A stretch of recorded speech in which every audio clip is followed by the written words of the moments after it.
you, Neil.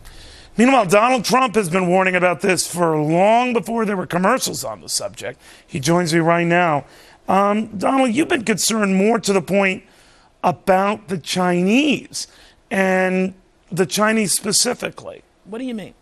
Well, it's China. It's other countries also, but China is the big culprit. And I think I know the Chinese probably better than anybody. I do a lot of business with them.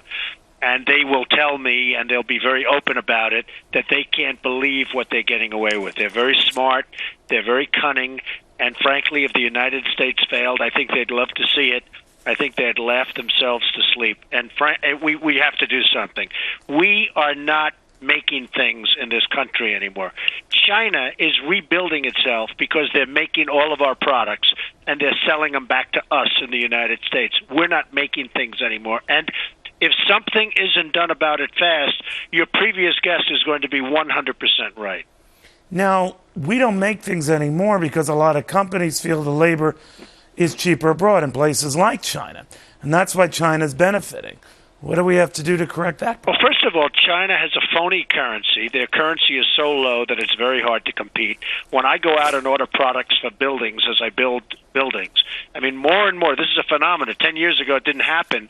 More and more, everything's being made in China. So many different products for buildings, big buildings, whether it's the glass, whether it's windows, whether it's frames. I mean, things you wouldn't even think of, pipes, they're made in China. And I say, can we buy something from the United States, please? I'd really like to buy something from the United States. It's made in China. And China is getting away with murder. Now, it's very hard to compete when you have a phony, really a phony low currency.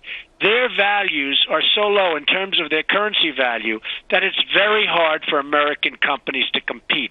And what I think we should do is, unless they change their currency right away, tax Chinese products 25% and pay off their debt. You'll pay it off so fast your head will spin. But we're rebuilding China because what we're making is being made in China. So let me ask you, China today, numbers came out that they've upped their buying of U.S. debt. I don't know if there's any timing to that. Why shouldn't they? Why shouldn't they? Right, but there's the argument that we need the Chinese. You're saying they need us more than we need them? They need us much more than we need them. We are rebuilding China, Neil, and I've been telling you this for quite some time. Yes, you have. And you know, it's sort of interesting. Since I've been talking to you and some others, but you, of course, by far being the most influential based on your ratings, but since I've been speaking to you and others, a lot of politicians are listening to me. And we are being tougher on China, but we're not being tough enough. And I do business with China, and I do business with the Chinese.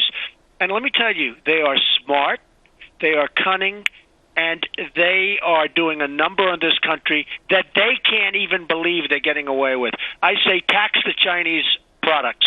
When they make product, now, we don't have to make toys that in many cases are unsafe for our children with the lead and the paint and everything else. We don't have to make them in China. We can make them in Alabama. We can make them in North Carolina. We can make them in places that we used to make them. It's not like that's something a good, that we Donald, have that's to have. A good platform for running for president. Well, I get a lot of good polls, I will say that, and I'm not thinking about running for president so much. And I will say this, Neil, every poll that you've seen has been pretty strong. And you know why? Because they're hearing what I say. And now people are starting to pick up that mantra, and that makes me very happy. But they have to do it faster, Neil.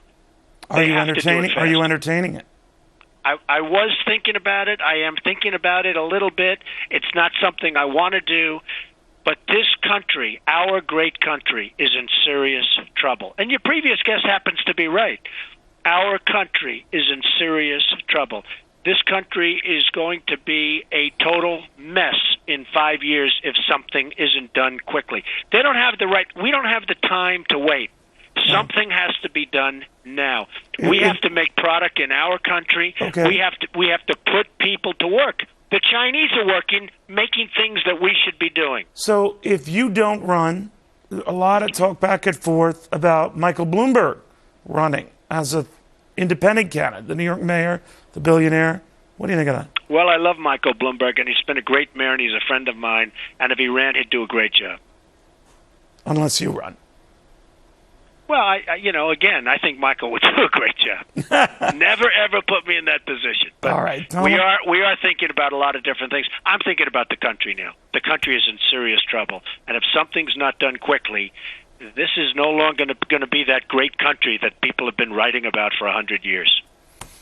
Good stuff always, Mr. Trump. Thank you very much. The Trump Organization, Apprentice et al., best-selling author Donald Trump. Thank you, sir. Thank you, Neil.